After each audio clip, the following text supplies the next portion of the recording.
I want to share with you this morning something from the book of 2 Corinthians chapter number 1.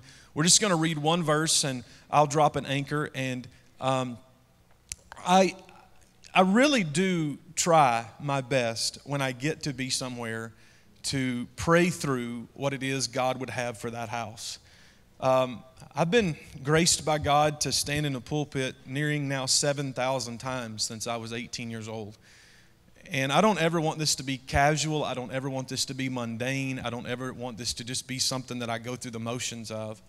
And I'm gonna share something with you this morning that, to my knowledge, I've only shared bits and pieces of it maybe one other time.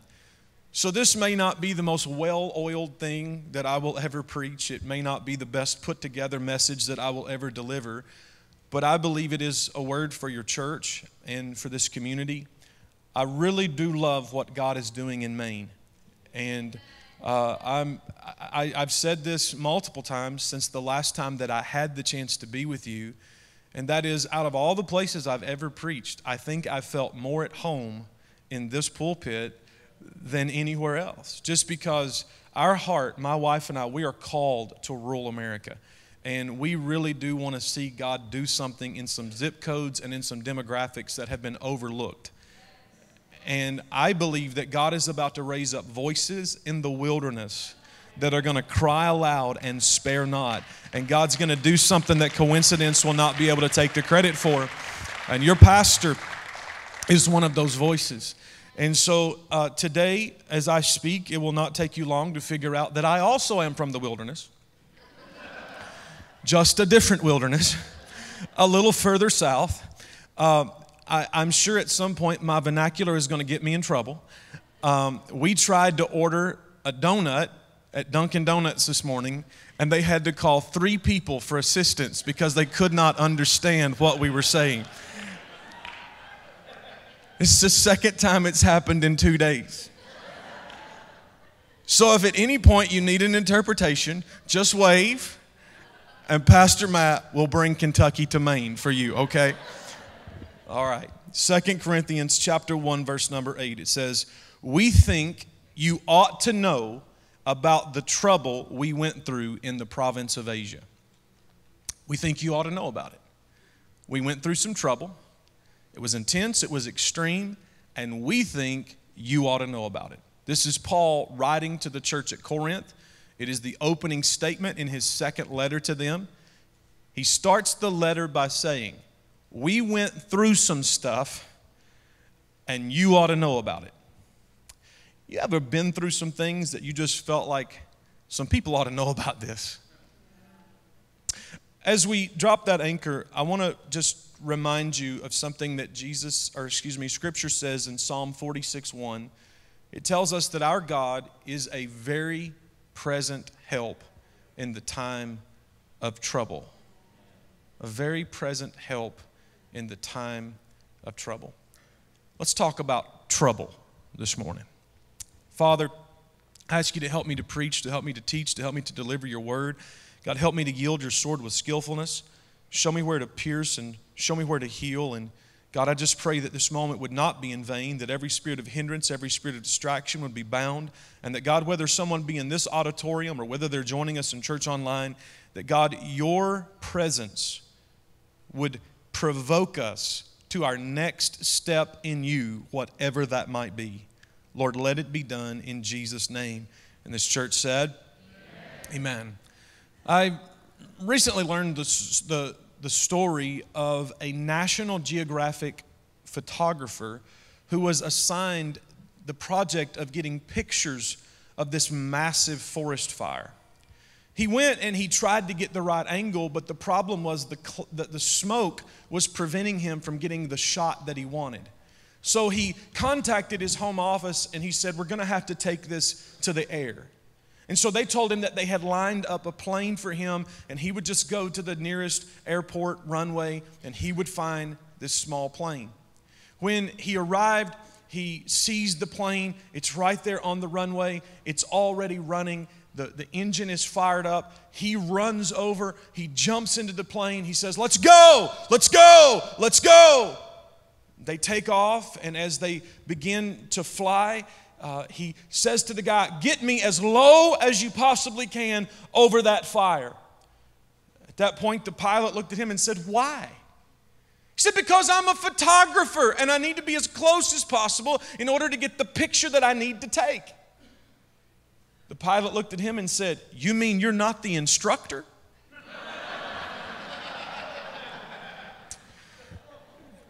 Just look over somebody and tell them it sounds like trouble.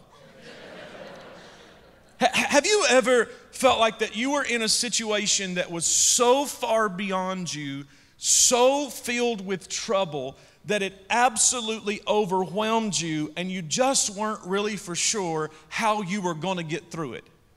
It was beyond your ability. It was beyond your talent. It was beyond your education. At that particular moment, it was beyond your relationships. Paul finds himself in a situation that is beyond him, that even the great apostle described it as overwhelming.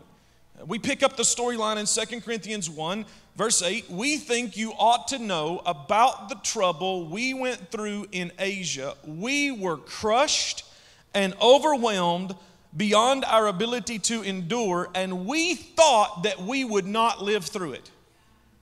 We were crushed and we were overwhelmed beyond our ability to endure it, and we thought we might not live through it.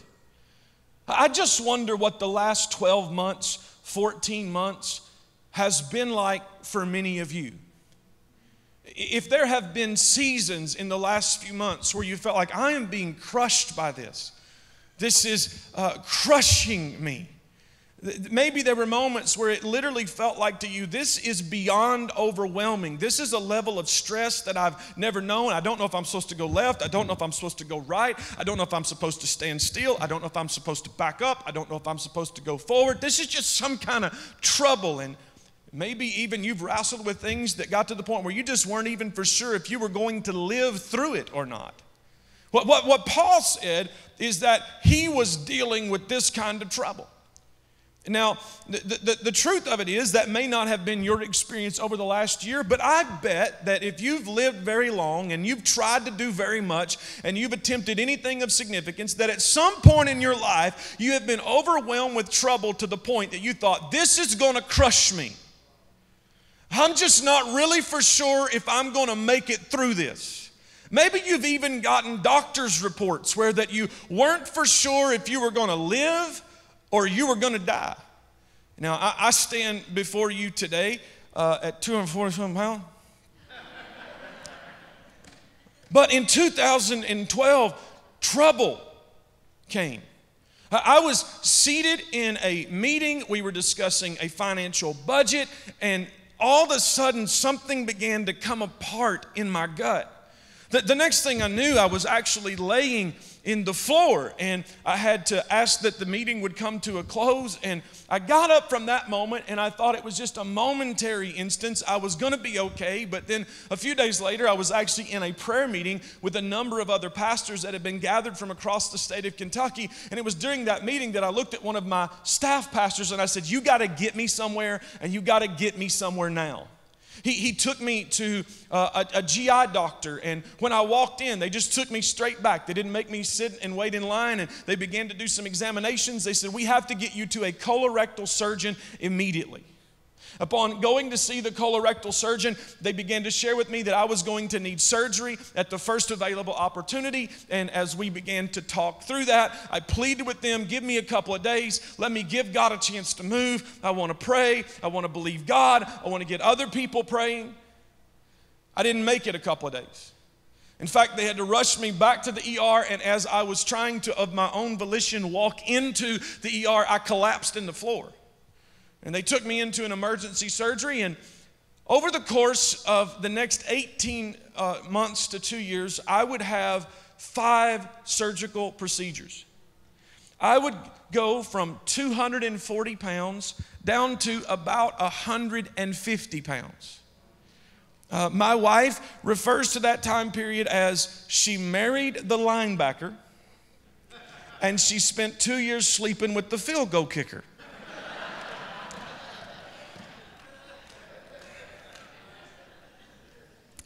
I looked at her last night as we were leaving the restaurant and I said, how's it feel to be with the defensive tackle?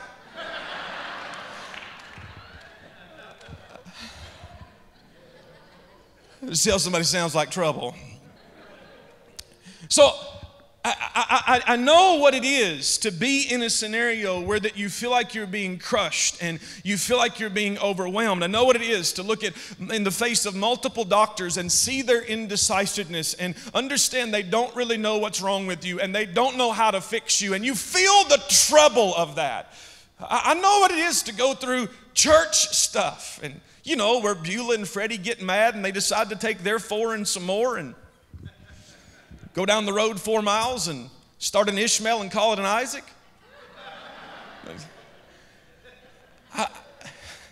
Just look at somebody and tell them, sounds like trouble.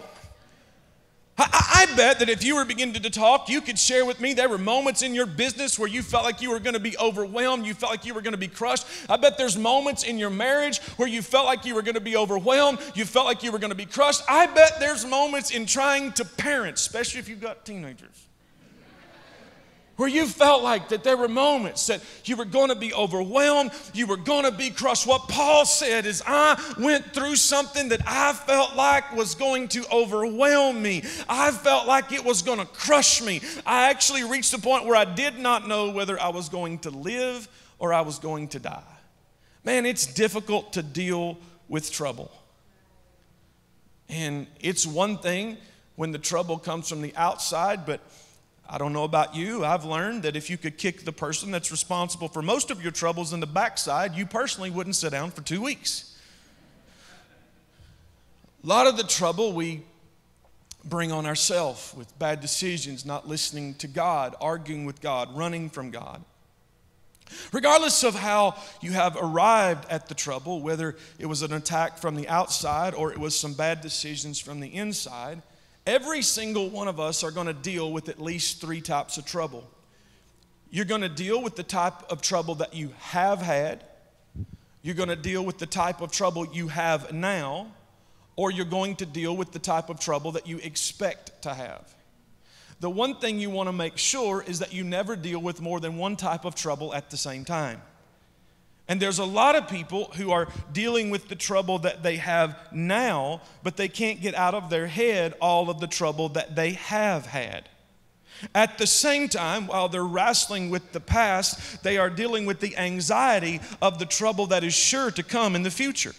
And I can tell you this, and I think we could all come to understand that if you have not had trouble in your past, you most certainly will have trouble in your future.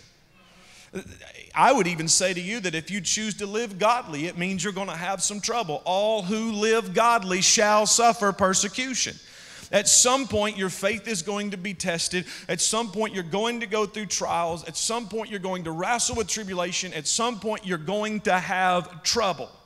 And when you're wrestling with that trouble, you can focus on what you have had, you can focus on what you're going to have, you can focus on what you have now, you can get on all of it at the same time. But whatever you do, don't deal with all 3 of those at the same time.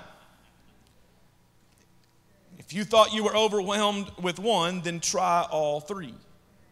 But when you're dealing with that trouble, you can feel all alone, you can feel forsaken, you can feel like that nobody really gets it.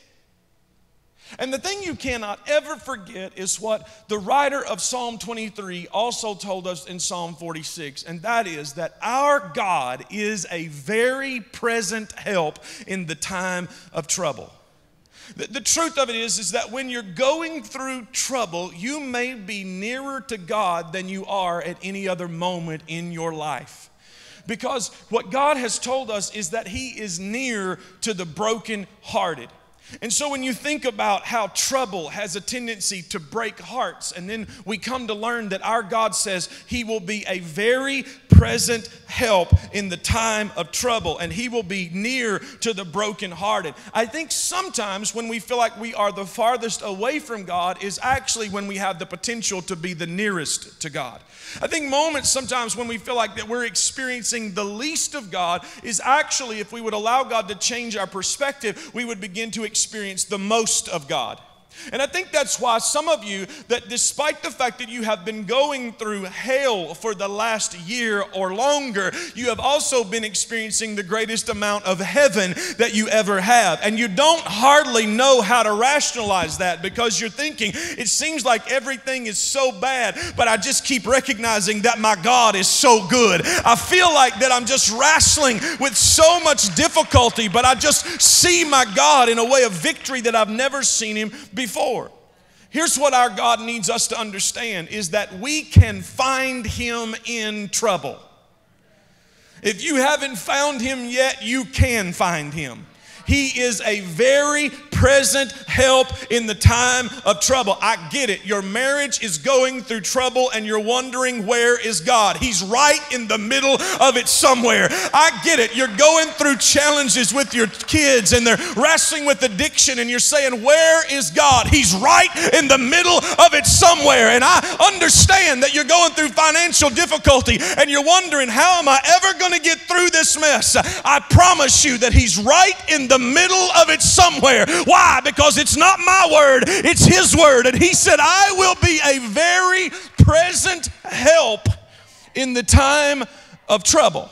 You may feel like that our nation is going through something unlike many of us have ever experienced in our entire lifetimes. And it feels like a whole lot of trouble. And we begin to wonder, where is God in all of this? I came to tell somebody he's right smack dab in the middle. Can I talk Kentucky for a minute? I said he's right. Do y'all say that up here? Smack dab in the middle of it.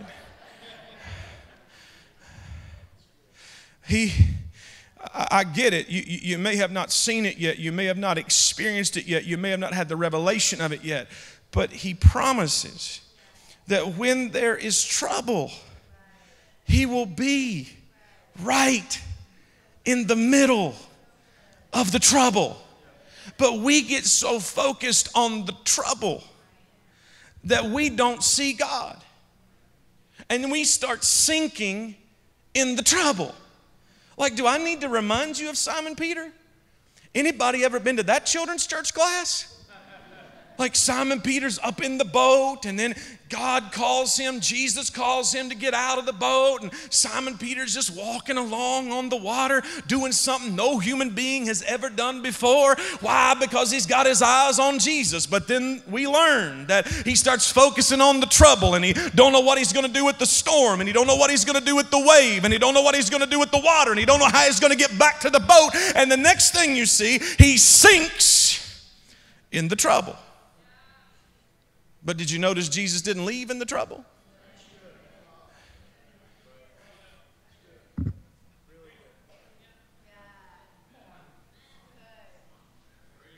You haven't been sucked under the water and had somebody rescue you? I was 8 years old. I grew up on the Cumberland River. Used to go trout fishing with my grandpa every Sunday afternoon. That river would rise. If you weren't careful, it would catch you unaware, and trouble would strike. On one particular day, I got separated from my grandfather. I was on a very slick rock. The current grabbed my tackle box as the river had risen without my recognition. I reach out to grab the tackle box. I slip. I am being swept underneath this big old rock, and all of a sudden, the hand came down and in one swift motion picked me up and lifted me over to the shore of my safety. And I just came to tell somebody, I know the trouble caught you unaware, and I know you weren't prepared for the trouble, and I know it was taking some stuff away from you, and you were just trying to reach out and grab one last thing that you didn't want to lose in the middle of the trouble, and swoop. But if you will throw up your hand, if you will throw up your hand and surrender and wade towards the shore, it may feel like the current is more, it feels like you're going to die. But he's a very present help in the time of trouble. Ever had him get a hold of you? Ever had him lift you out when you thought it was too late? Ever had him save you from the currents of life? You were just trying to grab something that meant something to you. You know, Paul teaches us that you can find him in the trouble. It's so interesting to me. I mean, he's just writing a letter. He's just writing a letter to a church that he really cares a lot about. It's the second letter that he's written to them. And before he's even out of the introductory paragraph, he says, I need to tell y'all about something. And I've been through trouble. And it wasn't your average kind of trouble. It wasn't your casual kind of trouble. This is the kind of trouble you didn't know if you was going to live or you're going to die. Look at it again, 2 Corinthians 1:8. We think you ought to know about the trouble. Verse 9, in fact, we expected to die. But as a result, we stopped relying on ourselves.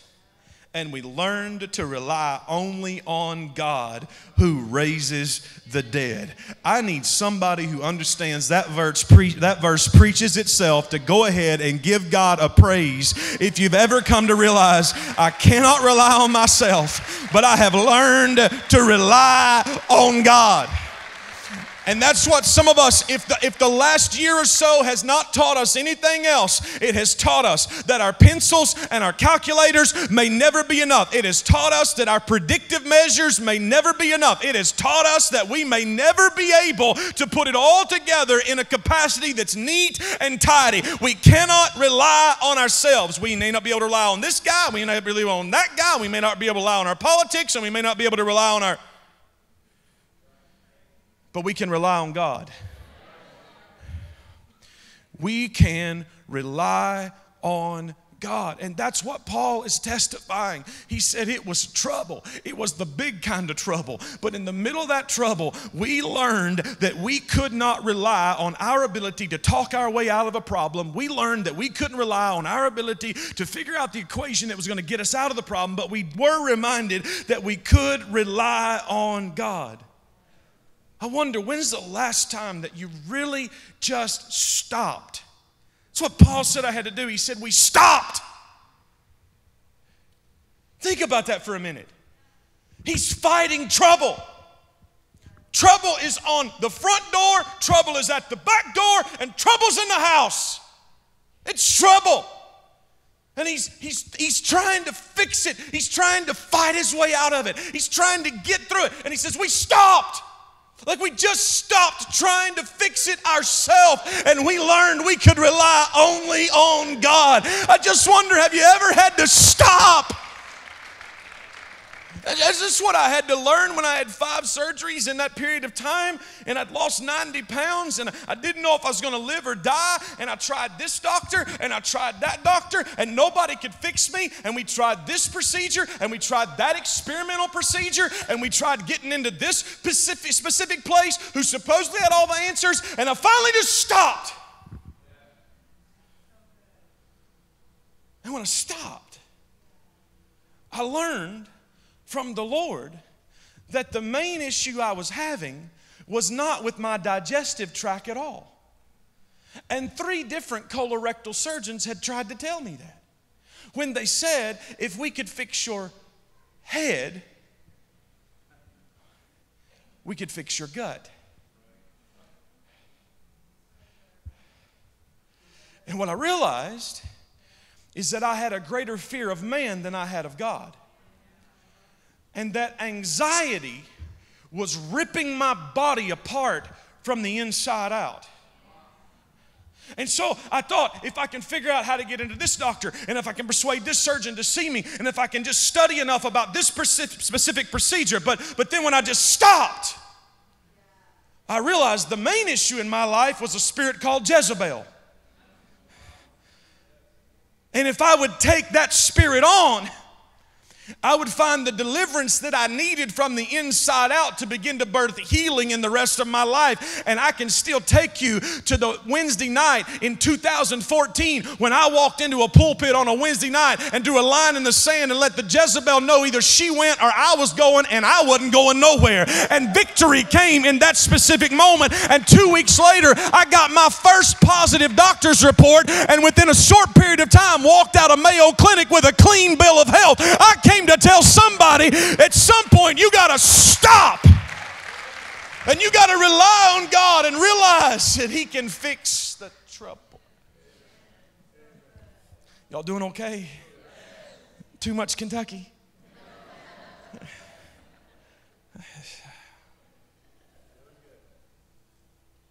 Paul got a further revelation. He started testifying. 2 Corinthians chapter 1 verse 10, and this is what he says. He says, we went through the trouble. We didn't know if we was going to live or die, but we stopped. We learned to rely on God. Watch this, verse 10. And God did rescue us from mortal danger. But that's great if he just says that, right? But he throws a little something else in there. He says, and He will rescue us again, because we have placed our confidence in Him, and He will continue to rescue us. I just think that maybe there's even some folks that you need this as a confession over your life. That not only does it tell you how to deal with the trouble of your past and how to deal with the trouble in your now, but it tells you how to deal with the trouble that's coming in your future.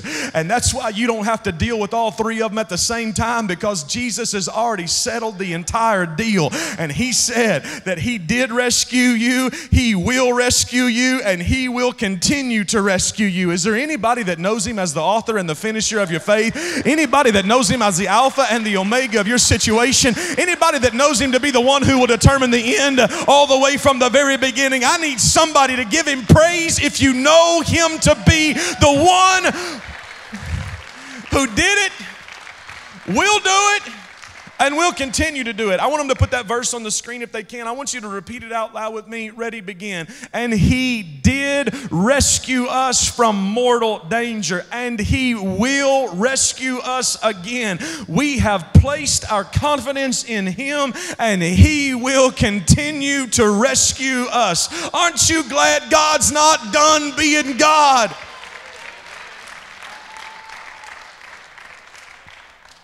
I give you just a few final thoughts. We look at verse number 11, and Paul actually says to the church at Corinth, he says, and I want you to know, the reason that we have this confidence, like he says, my confidence came back up. You ever had that moment? I didn't know if I was going to live.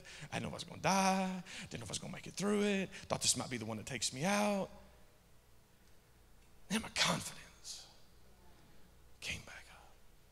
Well, that's what happened to me on a Wednesday night in May of 2014. The confidence soared. And I realized greater is He that is in me than he that is within the world. The confidence soared. And Paul says that the reason his confidence soared is in verse number 11. He says, you're helping us by praying for us. Prayer doesn't just change things. Prayer changes everything. And you may not realize it, but when you're praying for your child that's wrestling with that addiction, you're helping them in spite of the trouble. And you may not realize this, but when you're praying for the couple that you know is going through the marital issues, you are helping them in spite of the trouble. And when you are believing God for the person who is wrestling financially, you are helping them in spite of the trouble. And for the person that is under the demise of their sin, when you're praying for them, you are helping them despite their trouble. That's why men ought always to pray. You can never go wrong by looking at somebody and saying, would you pray for me? Because I tell you from personal experience, if you ever get the right one praying for you, you'll feel it when they kick into gear. I've had multiple moments in my life driving down the road where there was a lady that we had asked to pray for us, and she had committed to do it, and she helped us through her prayer life. Driving down the road, and I would look at my wife and I say, Vicky's praying right now. You could feel it. Atmospheres would shift. Stuff would change. My Aunt Treva, she built a room in her house and totally dedicated it to nothing but prayer. She would sit and to do something with her time. She didn't just watch TV. She would crochet prayer cloths. And she would pray over those prayer cloths that wherever they went, people were going to be healed and people were going to be saved and people were going to be delivered. And she gave out thousands and thousands of prayer cloths. But so many times, even on Saturday nights or Sunday mornings when I would be preparing for a message, I could feel Treva is praying for me right now. Your prayer helps people. And if you ain't got somebody praying for you, you better find the right small group. Because you're going to need somebody helping you with their prayer. Now listen. I'll let them just begin to play some music softly. And as they do that, I want you to think about something with me. This started out with a guy who wrote 2/3 of the books in the New Testament. A guy who testified he had been shipwrecked, he had been imprisoned, he had been beaten, he had been left for dead. A guy who has been through so much stuff that it's hard to even comprehend how bad some of those things were. And yet, when he gets ready to write to the church at Corinth, he says, but there's something that went down in Asia that I'm not even going to give you the details of it. But it's bad. It's so bad that you need to know it's a miracle that I'm still alive. Have you ever been through the thing that is so bad that you don't even tell the details? Yeah, I'm not talking to everybody. I'm talking to somebody right now. It was so bad that you don't even give the details of it. Some of you are going through stuff right now that you don't even give the details. Like I'm in the unspoken request mode.